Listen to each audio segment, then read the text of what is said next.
Hello friends, welcome to Vrindavan PSC world. അപ്പോൾ assistant salesman എന്ന് പറയുന്ന ഒറ്റ പരീക്ഷയ്ക്ക് വേണ്ടി നമുക്ക് ഒറ്റക്കെട്ടായി പൊരുതി തുടങ്ങേണ്ടതുണ്ട്. അപ്പോൾ ഇത്രയും നേരത്തെ തന്നെ നമ്മൾ പഠിച്ചു തുടങ്ങേണ്ടതിൻ്റെ ആവശ്യകത ഞാൻ മുൻപത്തെ വീഡിയോസിലും പറഞ്ഞിട്ടുണ്ടായിരുന്നു. LDC എന്ന് പറയുന്നത് ഒറ്റ പരീക്ഷയായിരുന്നു അല്ലേ. പല പല ഡിസ്ട്രിക്ട്സിൽ പല ഘട്ടങ്ങളിലായിട്ട് നടന്ന ആ ഒരു എക്സാമിൽ ഇപ്പോൾ പല ക്വസ്റ്റ്യൻ പേപ്പേഴ്സ് ഓരോന്നിനും വന്ന കട്ട് ഓഫ് ഒക്കെ നിങ്ങൾ ശ്രദ്ധിച്ചു കാണും അല്ലേ. 70 മുകളിൽ വരെ കട്ട് ഓഫ് പോയതൊക്കെ ഉണ്ടായിരുന്നു. അപ്പോൾ നല്ല രീതിയിൽ തന്നെ നമുക്കൊരു സ്കോറിങ്ങിലേക്ക് എത്തണം എന്നുണ്ടെങ്കിൽ പല പ്രാവശ്യം റിവിഷൻ എന്ന് പറയുന്ന ഒരു പ്രോസസ്സ് കഴിഞ്ഞിരിക്കണം അല്ലേ. അപ്പോൾ നമുക്ക് തീർച്ചയായിട്ടും ഇതിൻ്റെ സ്റ്റഡി പ്ലാനൊക്കെ സെറ്റ് ചെയ്ത് വെക്കേണ്ടതുണ്ട്. ആദ്യത്തെ കുറച്ച് മാസങ്ങളിലേക്കെങ്കിലും, അതായത് ആ ഒരു എക്സാം ടൈമിന് മുമ്പുള്ള കുറച്ച് മാസങ്ങളിലേക്കെങ്കിലും ഉള്ള ഒരു സ്റ്റഡി പ്ലാൻ, ഏതൊക്കെ പോർഷൻസാണ് കൂടുതൽ ഫോക്കസ് ചെയ്ത് നോക്കേണ്ടത് എന്നുള്ളതൊക്കെ നമ്മൾ കൃത്യമായിട്ട് അറിഞ്ഞിരിക്കണം. അപ്പോൾ ഇപ്പോൾ സെക്രട്ടേറിയറ്റ് OE എക്സാം 2 ഘട്ടം കഴിഞ്ഞിട്ടുണ്ട്. 3ാമത്തെ ഘട്ടം January 25 4ാമത്തെ ഘട്ടം ഫെബ്രുവരിയിലാണ്. ഈ പറയുന്ന എക്സാം ഇപ്പോൾ സെക്രട്ടേറിയറ്റ് OEയുടെ കഴിഞ്ഞ് കഴിഞ്ഞാൽ ഏകദേശം അതിൻ്റെ മെയിൻസ് ഉറപ്പുള്ളവർ അത് പഠിക്കുന്നതോടൊപ്പം സെയിൽസ്മാൻ്റെയും കൂടെ പഠിക്കും. കാരണം സിലബസ് സെയിം തന്നെയാണല്ലോ.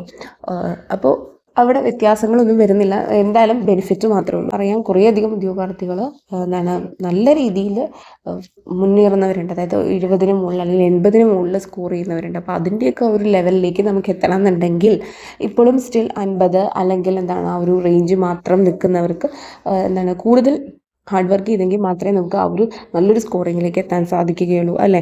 അപ്പോൾ ഏറ്റവും കൂടുതൽ നമ്മൾ ശ്രദ്ധിച്ച് പഠിക്കേണ്ടത്, ഇപ്പോൾ എനിക്ക് LDC ആ ഒരു ഇത് വെച്ചിട്ട് ഞാൻ പറയുകയാണെങ്കിൽ ഏറ്റവും കൂടുതൽ ശ്രദ്ധിച്ച് പഠിക്കേണ്ട ഒരു സംഭവം ഈ പറയുന്ന കേരളം ഭരണവും ഭരണ സംവിധാനങ്ങളും. ഇത് അത്യാവശ്യം നല്ല രീതിയിൽ 5 മാർക്സിൻ്റെയാണ്. അത് അത്യാവശ്യം ശ്രദ്ധിച്ച് നോക്കേണ്ടതുണ്ട്. കാരണം എന്താണെന്ന് വെച്ച് കഴിഞ്ഞാൽ ഓരോന്നിൻ്റെയും റൂൾസ്, ഓരോ സിവിൽ സർവീസ്, കേരള സിവിൽ സർവീസിൻ്റെ ആക്ടുകൾ, അതിൻ്റെ ഓരോ റൂളുകൾ, അതിൻ്റെ ഉള്ളിലുള്ള കാര്യങ്ങളൊക്കെ നമ്മൾ ഈ കേരളം ഭരണവും ഭരണ സംവിധാനങ്ങളും എന്ന് പറയുന്ന സംഭവങ്ങളിൽ നോക്കേണ്ടതുണ്ട്. അത് നമുക്കറിയാം കൂടുതലും ഏതൊക്കെ ഇപ്പോൾ LDCയുടെ പറഞ്ഞപ്പോൾ നമ്മൾ കണ്ടതാണ്.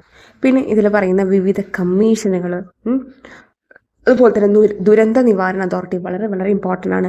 തണ്ണീർത്തട സംരക്ഷണം, തൊഴിലും ജോലിയും, ദേശീയ ഗ്രാമീണ തൊഴിൽ പദ്ധതികൾ, ഭൂപരിഷ്കരണങ്ങൾ, സ്ത്രീകൾ, കുട്ടികൾ, മുതിർന്ന പൗരന്മാർ എന്നിവരുടെ സംരക്ഷണം, സാമൂഹ്യക്ഷേമം, സാമൂഹ്യ സുരക്ഷിതത്വം. ഇതൊക്കെ കുറച്ചല്ലേ ഉള്ളൂ എന്നുള്ളൊരു ചിന്ത വേണ്ട. നമുക്ക് ഇത്രയും ഒരു ടൈം കിട്ടുമ്പോൾ ഈ ഒരു എക്സാമിന് ഒരു ഒക്ടോബർ മാസമായിട്ടാണല്ലോ ഈ ഒരു എക്സാം, ഈ പറയുന്ന ഒറ്റ പരീക്ഷ നടക്കാൻ പോകുന്നത്. അപ്പോൾ ഈ കുറേയേറെ തവണ ഈ പറയുന്ന ഇപ്പോൾ പദ്ധതികളാണെങ്കിലും ഗ്രാമീണ തൊഴിൽ പദ്ധതികളാണെങ്കിലും എന്തെങ്കിലും തണ്ണീർത്തടത്തെ സംബന്ധിച്ചിട്ടുള്ള കാര്യങ്ങളൊക്കെ ആണെങ്കിലും 2-3 പ്രാവശ്യം നമുക്ക് നോക്കിയാൽ മാത്രമേ അത് ഓർമ്മയിൽ നിൽക്കുകയുള്ളൂ. കുറേയധികം കാര്യങ്ങൾ നമ്മൾ പഠിക്കുന്നതുകൊണ്ട് നമുക്ക് കൺഫ്യൂഷൻ വരാൻ സാധ്യതയുണ്ട്.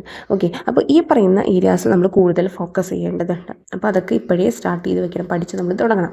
ഓക്കെ, കാരണം ബാക്കിയുള്ളതൊക്കെ നമുക്ക് ഇപ്പോൾ ടെക്സ്റ്റ് നോക്കിയിട്ടാണെങ്കിലും നല്ല രീതിയിൽ നമുക്ക് അത്യാവശ്യം ഐഡിയ ഉള്ളതാണ്. ഇപ്പോൾ ഹിസ്റ്ററി ആണെങ്കിലും ഭൂമിശാസ്ത്രമാണെങ്കിലും അതുപോലെ ഭൗതികശാസ്ത്രം, ജീവശാസ്ത്രം, അതൊക്കെ ടെക്സ്റ്റ് ബേസ്ഡ് ആണ് കൂടുതലാണ്. പക്ഷേ ഇതങ്ങനെയല്ല. നമ്മൾ കുറേയധികം റൂൾസ് ലോസൊക്കെ നമ്മൾ എന്ത് ചെയ്യേണ്ടതുണ്ട്, ബൈ ഹാർട്ട് ചെയ്യേണ്ടതുണ്ട്. ഓക്കെ, അതുപോലെ തന്നെ നമ്മൾ ശ്രദ്ധിച്ച് നോക്കേണ്ട ഒന്നാണ് സുപ്രധാന നിയമങ്ങൾ, 5 marks, right to information act, അതിൻ്റെ A to Z കാര്യങ്ങൾ നമ്മൾ പഠിക്കണം. ഓക്കെ, അതുപോലെ കൺസ്യൂമർ പ്രൊട്ടക്ഷനുമായിട്ട് ബന്ധപ്പെട്ടത് അതിൻ്റെ ഓരോ സെക്ഷൻസ് വെച്ചിട്ടാണ് ചോദിക്കുന്നത്. ഓക്കെ, അപ്പോൾ സെക്ഷൻസിൻ്റെ ആ ഒരു നമ്പറിങ് ഉൾപ്പെടെ ഓരോ സെക്ഷനിലും എന്താണ് പറയുന്നത് എന്നുള്ളത് എടുത്ത് നമ്മൾ കണ്ടതാണ് LDCക്ക് ചോദിക്കുന്നത്. അപ്പോൾ ഇത് 2-3 പ്രാവശ്യം നമ്മൾ ഇത് പഠിക്കേണ്ടി വരും. കാരണം ഇൻഫർമേഷൻ ആക്ടിലും ഇതുപോലെയുള്ള സെക്ഷൻസ് ഉണ്ട്. കൺസ്യൂമർ പ്രൊട്ടക്ഷനിൽ ബന്ധപ്പെട്ട ഇതിലും കുറേ സെക്ഷനുകളുണ്ട്. ഈ സെക്ഷൻ്റെ ഓരോ സെക്ഷൻ ഇപ്പോൾ വകുപ്പ് 3 ഇതാണ്, 4 ഇതാണ് എന്നൊക്കെ പറഞ്ഞിട്ടുള്ളതുണ്ടല്ലോ. ഇത് എടുത്തെടുത്ത് മാച്ച് ദ ഫോളോയിങ് ആയിട്ട് ചോദിക്കുന്നുണ്ട്, സെപ്പറേറ്റ് ആയിട്ട് ചോദിക്കുന്നുണ്ട്. ഇപ്പോൾ ലേറ്റസ്റ്റ് വരുന്ന കുറേ എണ്ണത്തിൽ നമുക്കത് കാണാം.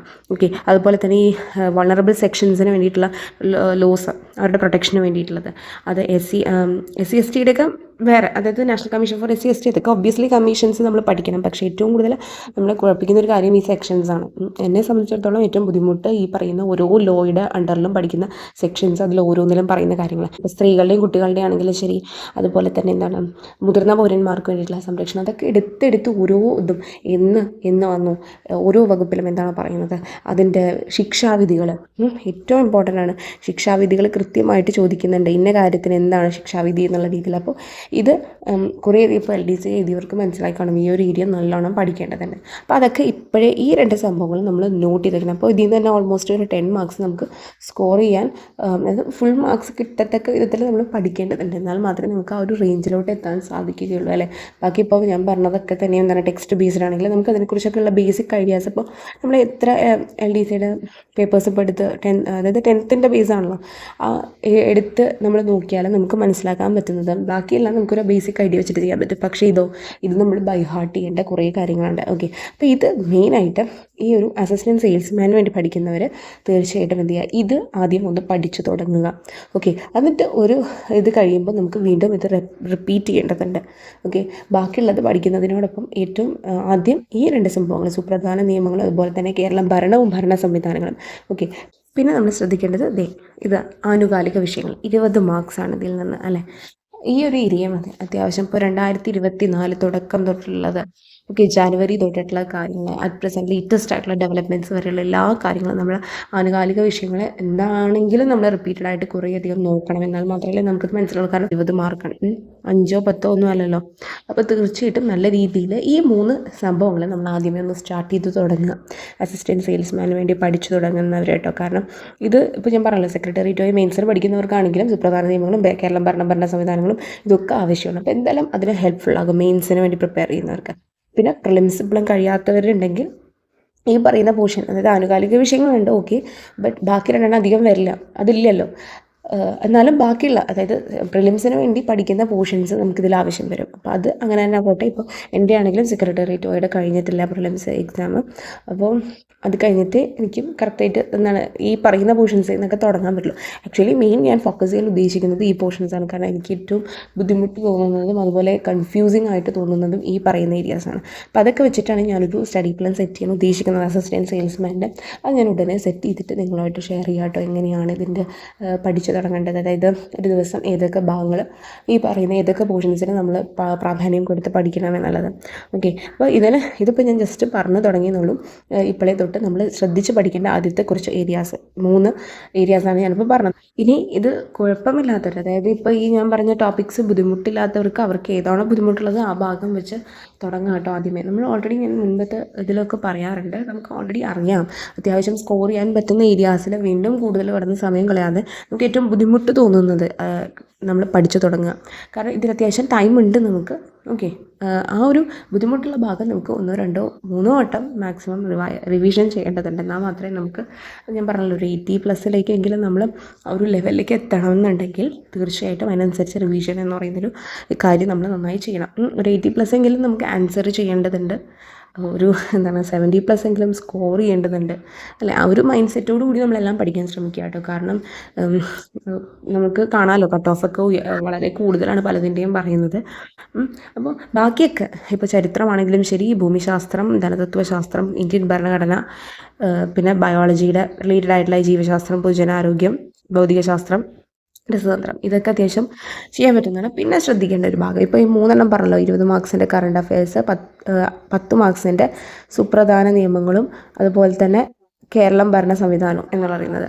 ഇനി പിന്നെ ഒരു 5 മാർക്കിൻ്റെ ഈ ഒരു സംഭവം കൊണ്ട് ശ്രദ്ധിച്ച് പഠിക്കണം കേട്ടോ. അതായത് കല, കായികം, സാഹിത്യം, സംസ്കാരം എന്ന് പറയുന്നത് അത്യാവശ്യം നല്ല രീതിയിലൊന്ന് നോക്കുക. കാരണം കുറച്ചും കൂടി ടഫായിട്ടൊക്കെ ചോദിക്കുന്നുണ്ട് അത്, അങ്ങനെ ചോദിച്ച് കണ്ടുവരുന്നുണ്ട്. സ്റ്റേറ്റ്മെൻറ്റ് ടൈപ്പിൽ പല ടൈപ്പ് ചോദ്യങ്ങൾ കണ്ടുവരുന്നുണ്ട് ഈ കലാ, കായികം, സാഹിത്യം എന്ന് പറയുന്ന മേഖലയിൽ നിന്ന്.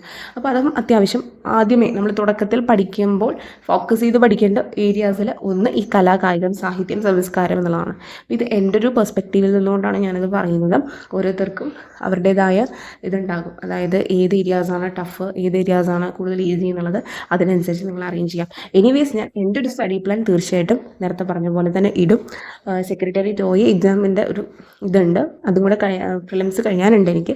ഓക്കെ, അപ്പോൾ അതും കൂടെ കഴിഞ്ഞിട്ട് നമുക്കൊരു കൃത്യമായിട്ടുള്ള പ്ലാൻ വെച്ച് തന്നെ നമുക്ക് പോകണം. കാരണം ഇത് നമുക്ക് കൈവിടാൻ പറ്റില്ല, അല്ലെങ്കിൽ നമുക്ക് ഒരുമിച്ച് തന്നെ പഠിക്കാം. ബാക്കിയുള്ള ഏത് ഏരിയാസും നമുക്ക് ടെക്സ്റ്റ് ബേസ്ഡ് ആയിട്ടാണെങ്കിലും കുറേയധികം ക്വസ്റ്റ്യൻ പേപ്പേഴ്സ് ബേസ്ഡ് ആയിട്ടാണെങ്കിലും നമുക്ക് പഠിച്ച് സെറ്റാക്കാൻ പറ്റുന്ന കാര്യങ്ങളാണ്. ഓക്കെ, ഞാനിപ്പോൾ ഈ പറഞ്ഞ 4 ഏരിയാസ് കുറച്ച് ബുദ്ധിമുട്ടാണ് എന്നെ സംബന്ധിച്ചിടത്തോളം, അതുകൊണ്ടാണ് ഞാൻ അതിന് കൂടുതൽ പ്രാധാന്യം കൊടുത്ത് പറഞ്ഞത് കേട്ടോ.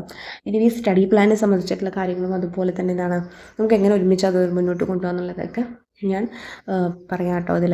അതുപോലെ നമ്മൾ ഇനിയിപ്പോൾ ഒരു ടെലിഗ്രാം ചാനൽ തുടങ്ങണമെന്ന് ഞാൻ ആലോചിക്കുന്നുണ്ട്. എനിവേസ് തുടങ്ങുകയാണെങ്കിൽ ഞാൻ തീർച്ചയായിട്ടും യൂട്യൂബിലൂടെ തന്നെ പറയും. അതിനുശേഷം അതിൻ്റെ ഇതൊക്കെ പറയുന്നതായിരിക്കും കേട്ടോ, അപ്ഡേഷൻസ് മറ്റു കാര്യങ്ങൾ. അറ്റ് പ്രസൻറ്റ് ഇപ്പോൾ എനിക്ക് ടെലിഗ്രാം ചാനലില്ല, പക്ഷേ ഞാൻ തുടങ്ങാൻ ആലോചിക്കുന്നുണ്ട്. നമുക്ക് അസിസ്റ്റൻറ്റ് സെയിൽസ്മാൻ ഒരുമിച്ച് എങ്ങനെയാണെന്നുള്ളതൊക്കെ നോക്കാം, പഠിക്കേണ്ടതിനെ കുറിച്ചൊക്കെ. ഓക്കെ, അപ്പോൾ നമുക്ക് നെക്സ്റ്റ് വീഡിയോയിൽ കാണാം. Thank you for watching.